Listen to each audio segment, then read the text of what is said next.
Ketemu lagi di Hotman Paris Show dengan bintang tamu Young Lex yang sama seperti Hotman Paris berhasil merubah penindasan secara mental atau bullying berakhir diatasi menjadi kesuksesan. Yes.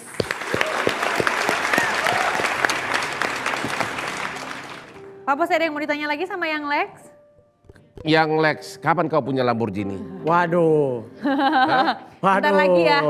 Tapi aku dengar sebelum kau kenal aku katanya kau ngefans banget sama aku, benar gak sih? Oh iya betul. Coba ceritain. Jadi dulu gini. Iya. Dulu pernah Instagramku Bang, Ya. followingnya aku unfollow semua orang. Ya. Terus cuma follow satu. Ya. Bang Hotman doang, terus ganti Bang Hotman Paris, idolaku dan panutanku. Emang lu suka gua tuh apa? Gitu. Karena suka, kan waktu itu Bang Hotman akhirnya bikin konten di Instagram. Ya. Akhirnya ada satu, maksudnya sebagai perwakilan laki-laki dan orang Batak yang ngomong sejujurnya aja. Sih, gue gak pernah bohong loh. Bener.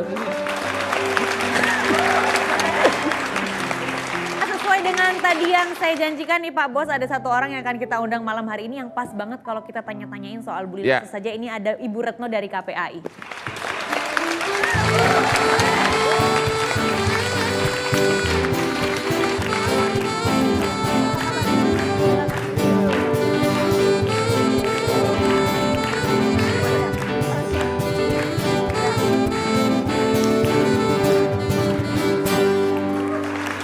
Wah. Ini dua penampilan fisik yang kontradiksi nih. Satu lagi dekil begini, coba lihat tuh. Ya, tapi anyhow gimana? Bu Retno apa kabar? Baik. Baik, Ibu Retno ini dari KPAI ya? Betul. Oke, Komisi Perlindungan Anak Indonesia. Betul. Oke, nah Ibu, tadi kita udah ngobrol-ngobrol dari segmen pertama tentang bully. Pak Bos juga dulunya itu adalah korban bully. Kebetulan Young Lex juga jadi korban bully. Dan bully ini sendiri di Indonesia sedang marak ya Ibu ya? Ya. Semakin kesini semakin banyak. Kalau KPAI sendiri menanggapinya seperti apa Ibu? Ya, pertama memang prihatin ya. Kalau dulu bully itu di dunia nyata, sekarang sebenarnya lebih banyak di dunia maya. Betul. Dan Penindas, istilah bully itu biar orang-orang di daerah ngerti, bully itu apa sih? Bahasa Indonesianya apa?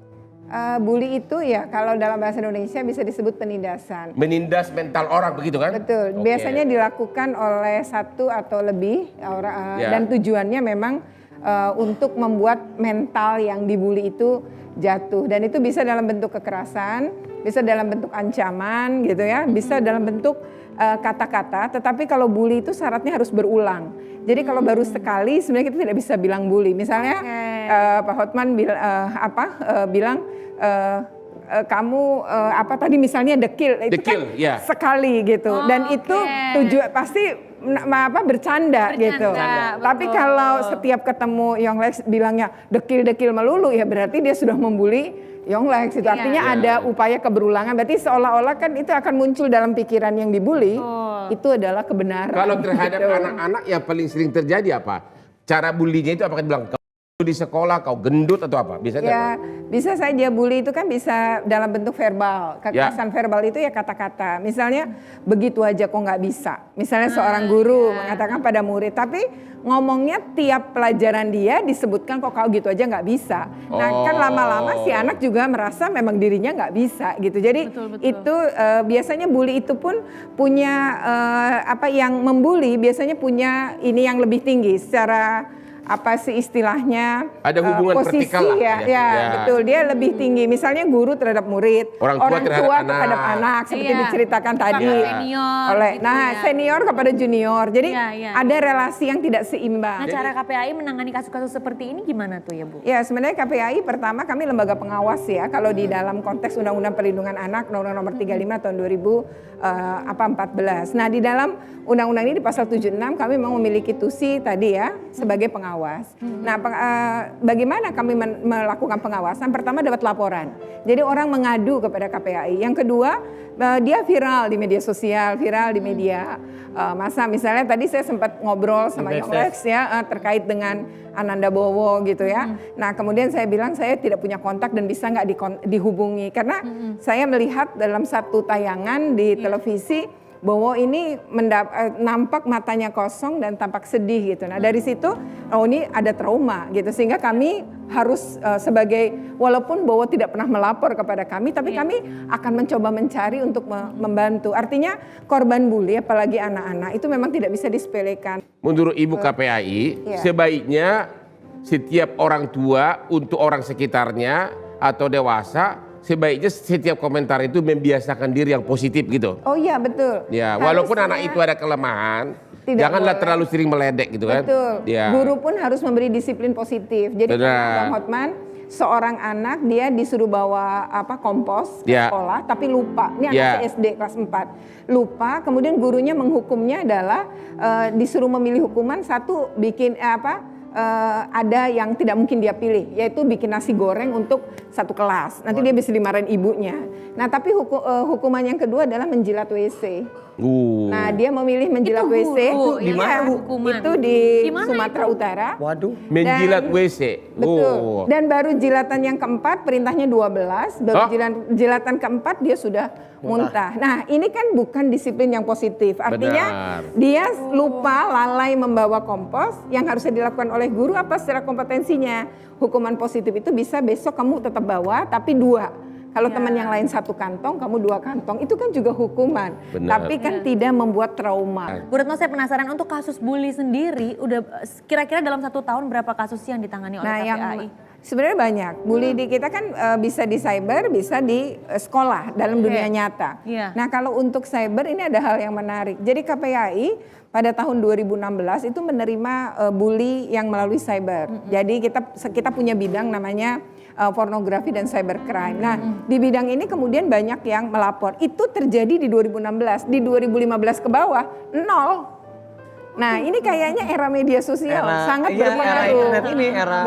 Era digital. Nah, kita nggak bisa misahin anak-anak kita zaman sekarang, generasi yang sekarang hadir di sini dengan handphonenya, dengan media sosial, itu nggak bisa.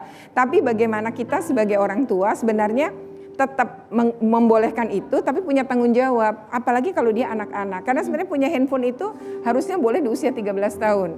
Tapi kan banyak anak belum 13 sudah punya. Nah berarti orang tua kalau menyediakan gadget, menyediakan wifi, dia harus juga menyediakan dirinya untuk melakukan yang namanya kontrol. Nah kontrol ini penting karena kita tidak tahu apa yang diakses anak. Yang kedua, orang tua harusnya juga menjadi teman yang asik seperti tadi Bang Hotman bilang. Tapi, karena bukan... Ya benar, tapi kan kenyataan di Jakarta ini orang tua terutama laki-laki banyak kan bukan jadi teman anaknya, malah jadi buaya darat gitu loh. Ngomong-ngomong soal bullying, topiknya sangat menarik sekali. Kita akan kedatangan 2 bintang tamu lagi yang juga merupakan korban bully. Ini dia ada Yuniza Ica dan juga Wendy Wills.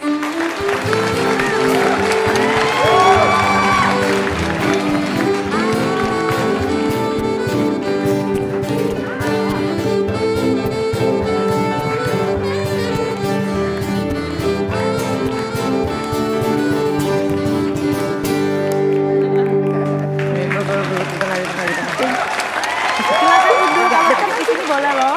Oke, ada Yuniza sama Wendy, apa kabar? Baik ya. Oke, dari tadi ini kita udah ngobrol dari segmen 1 sama Yang Lex, sama Ibu Retno juga kita udah ngobrol tentang bully. Kalau kalian sendiri pernah jadi korban bully gak sih? Dari Wendy nih. Dari Wendy dulu. Korban bully sih pernah ya, lebih ke body shaming gitu. Body shaming. Nah, soalnya kan aku blasteran Inggris Padang, tapi postur tubuh aku itu nggak tinggi gitu loh. Jadi kalau di sekolahan aku dibilang, lu bule apaan sih, kok pendek digituin. Oh benar, bule pendek ya, bule palsu gitu. Iya, kayak bule-bulean gitu kan. Padahal kan emang gen mama kan emang orang Indonesia kan lebih kecil gitu ya. Aku ngikutin ke mama. Cara ngatasi gimana kau bilang? Kan tiap hari kau dibully gitu.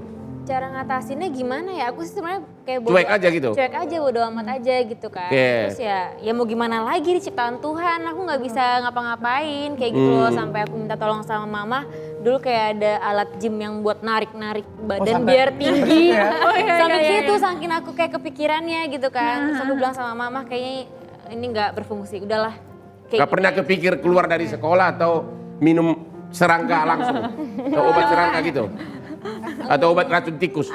Enggak sih ya, maksudnya ya ngapain itu Oke, pendidikan. itu kata-kata cara ngatasinya ya ngapain gitu kan itu. Iya. Walaupun jawabnya salah-salah tapi that's the way mengatasi Iya. penindasan mental, begitu kan? Ya. Ya baik kan.